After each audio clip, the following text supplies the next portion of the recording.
Cadê? Dá play aí, Fala vai. aí. Pra galera do pod. Tô zoando. Questionador Vai lá, manda aí. Galera da onde? Manda aí. Três Manda aí, perguntas. tô zoando, vai lá. 1. No debate com Nando Moura, tu chamou Valdemar Costa Neto de pessoa abjeta. Ainda pensa assim? 2. Arthur Duval te chamou para um debate. Aceita?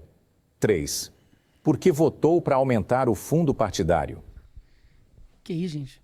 Tanta coisa. Qual que era a primeira? A primeira. Primeira do Valdemar da Costa tá. Neto. Cara, quando eu debati com o Nando Moura, de fato, eu falei que o Valdemar era uma pessoa abjeta pelos atos que ele tinha cometido de fato no passado. E pra mim, quem comete corrupção, de fato, é uma pessoa abjeta. Ele, se eu não me engano, eu acho que não, mas acho que sim, na verdade, ele pagou tudo que tinha que pagar perante a lei, ok? Ele pagou perante tudo a lei. Então,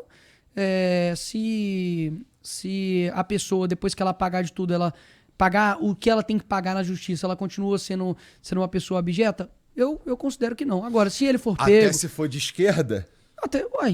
Se o Lula pagar pelo que ele cometeu, pra mim deixa de ser uma pessoa abjeta no sentido de corrupção. Agora, ele não pagou, né? Ele foi descondenado. Agora, pra mim é isso, cara. Pra mim, não tiro o que eu disse. Pra mim, quem comete corrupção é uma pessoa de fato abjeta.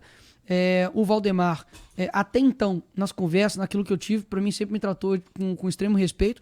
E esse caso, mais uma vez, cometer algo que extrapole daquilo que eu defenda, pode ser o Bolsonaro, meu irmão. Ah, Bolsonaro fez isso, cometeu corrupção, etc e tal. Pra mim, ele também se torna uma pessoa abjeta. A segunda pergunta é? Fudeu. A segunda era sobre o Arthur Duval te chamar pro debate. Você aceitaria? Cara, pra mim, quem fica mendigando a atenção fica feio, né? Tipo assim, debate comigo, cara, debate comigo, cara, debate comigo. Então, assim, eu acho que ele é um cara que, sinceramente, não tem credibilidade e porte pra poder a gente discutir algo. Mesmo, por que eu vou discutir com ele? Tipo, o que eu vou ficar debatendo com ele? Vou debater o que com ele? Sobre o quê? Sobre a Ucrânia? Sobre ele ter falado que a Magnitsky não ia sair e depois deletou o vídeo na live, como ele fez agora? Eu vou debater o que com ele? Dele ter falado, junto com o MBL, que o Janones era uma maior estrela que tinha na política, vocês vão ver. Eles erram tudo, bicho. Por que eu vou discutir com um cara desse? Ele quer o quê? Quer me usar de trampolim, como vários outros aí? Pô, não vai me usar, meu irmão. Me perdoa. Chega no meu tamanho e você vem debater comigo.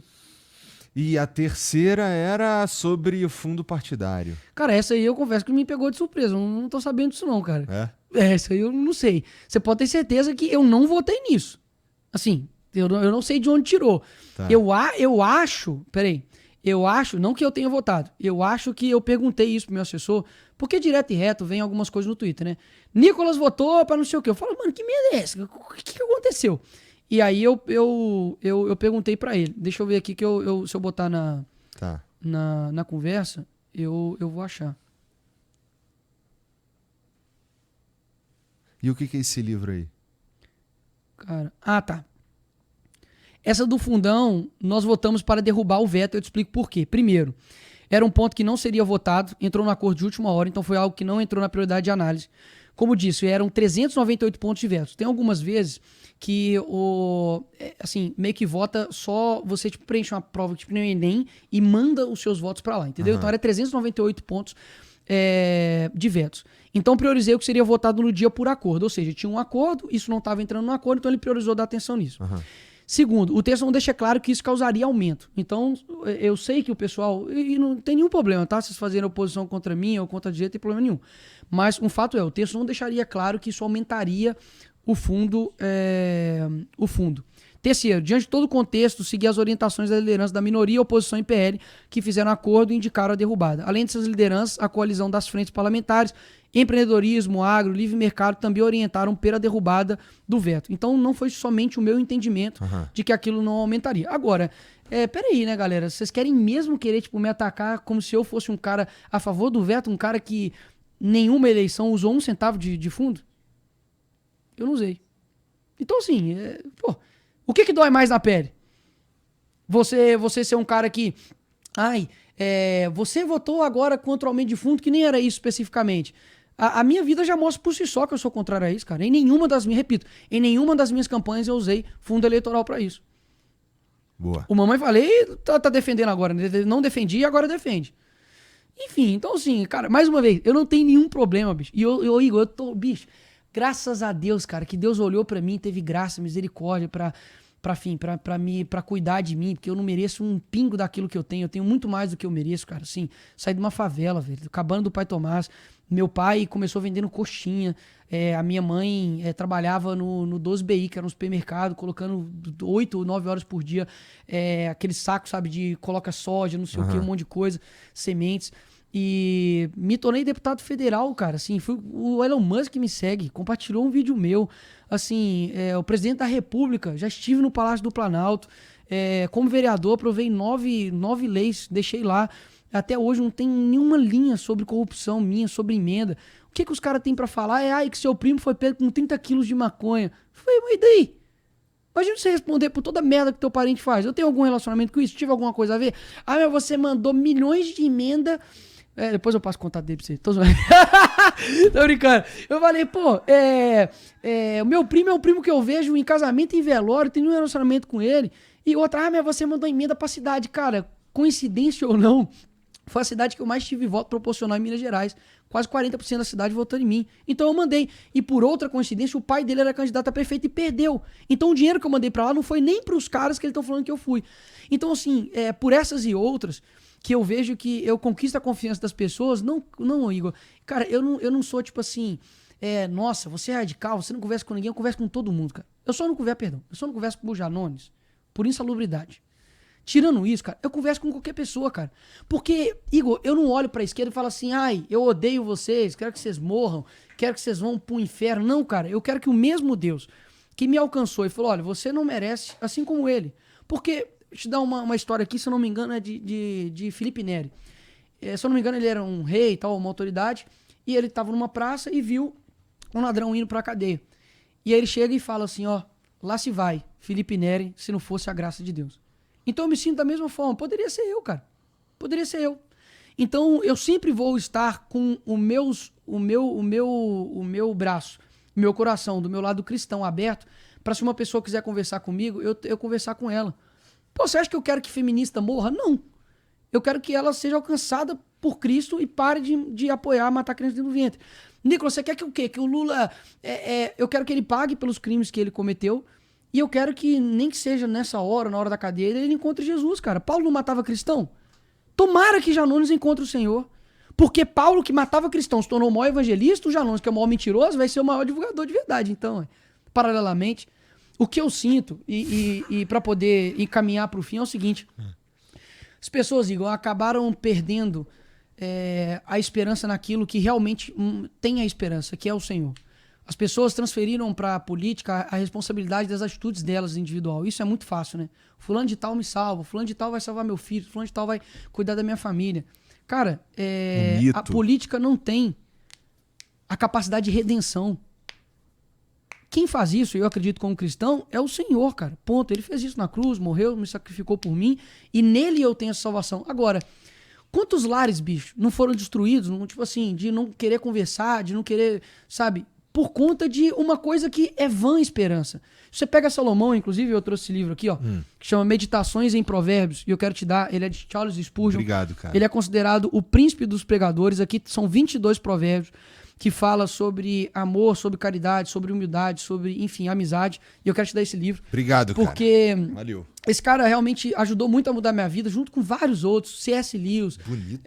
Cara, Santo Tomás de Aquino, Santo Agostinho, Francisco Fausto, enfim, A.W. Tozer, muita gente boa.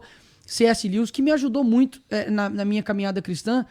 E quando você olha, cara, pra minha figura referencial de todas, quando eu olho, ela se chama Cristo. E todas as vezes quando eu entro lá naquela câmara, eu entro naquele congresso, eu falo assim, cara, o que Cristo faria?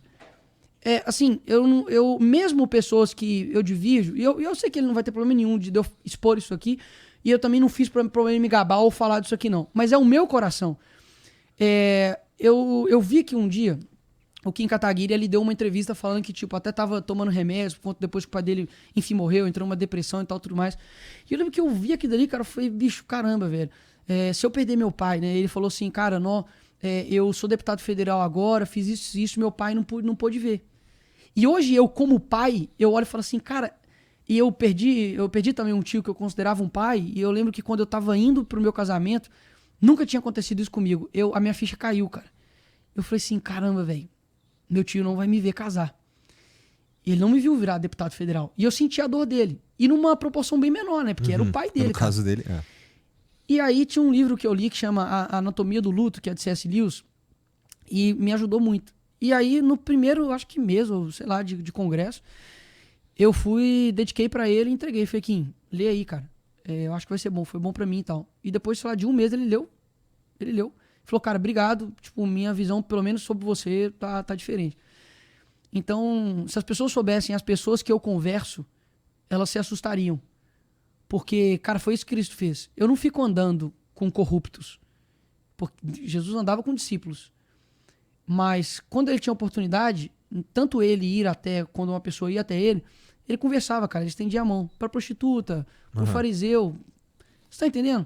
Então, assim, a política pra mim, ela é um meio de eu poder colocar Cristo naquilo, cara. Porque isso foi o que de fato mudou minha vida. O que mudou minha vida não foi política, cara. Tipo, de transformar o meu caráter, de transformar quem eu sou. Então hoje, o que é mais importante pra você, Nicolas? O que é mais importante pra mim hoje é eu conseguir realizar o meu trabalho da maneira mais honesta possível e, enfim, representar as pessoas. É eu ser um bom marido, eu ser um bom pai. E, cara, pra mim nada mais importa.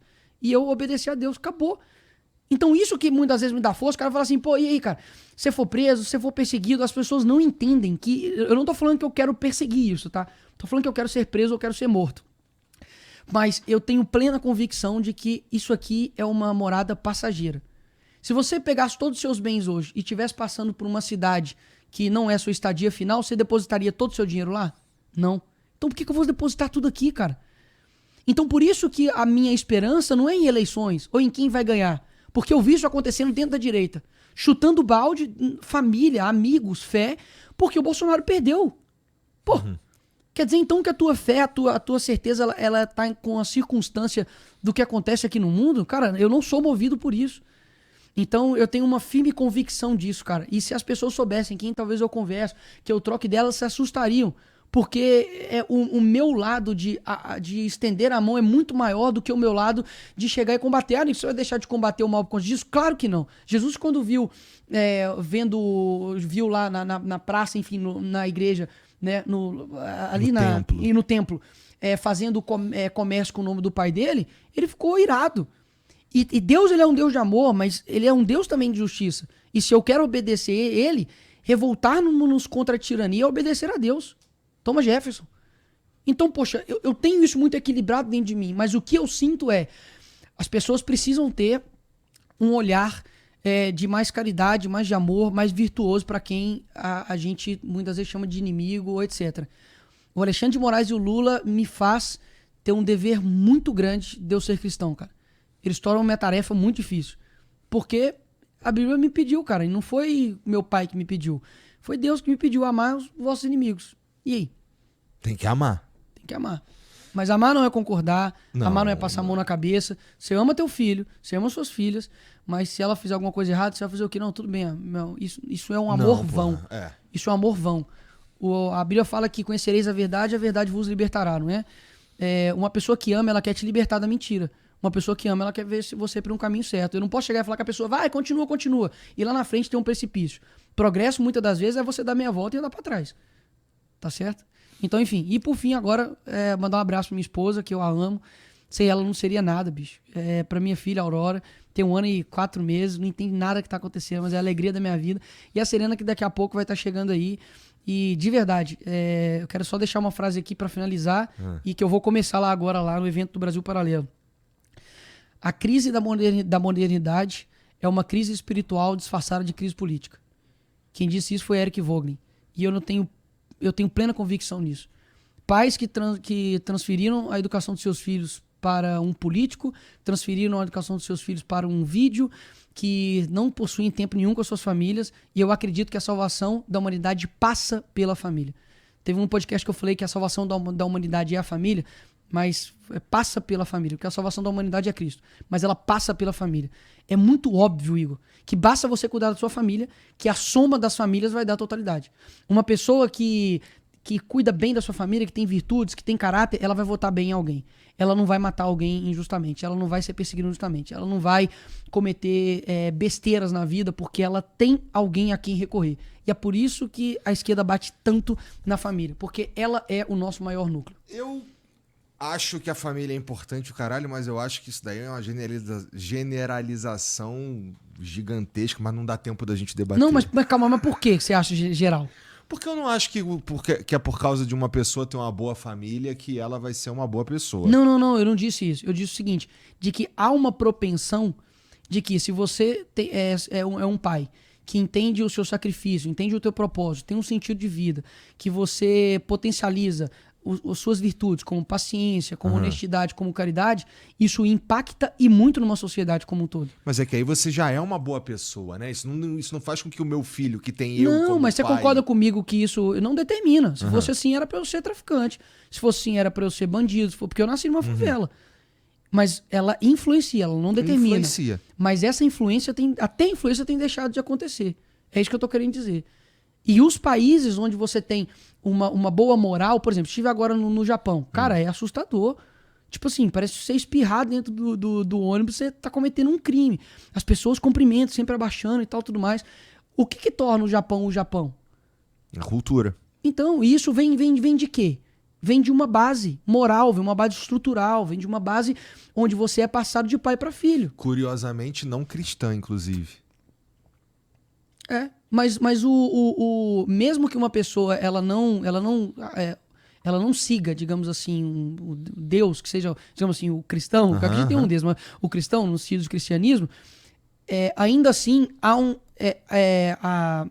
a moral, a referência continua ainda sendo Deus. Há o bem universal, há isso aí.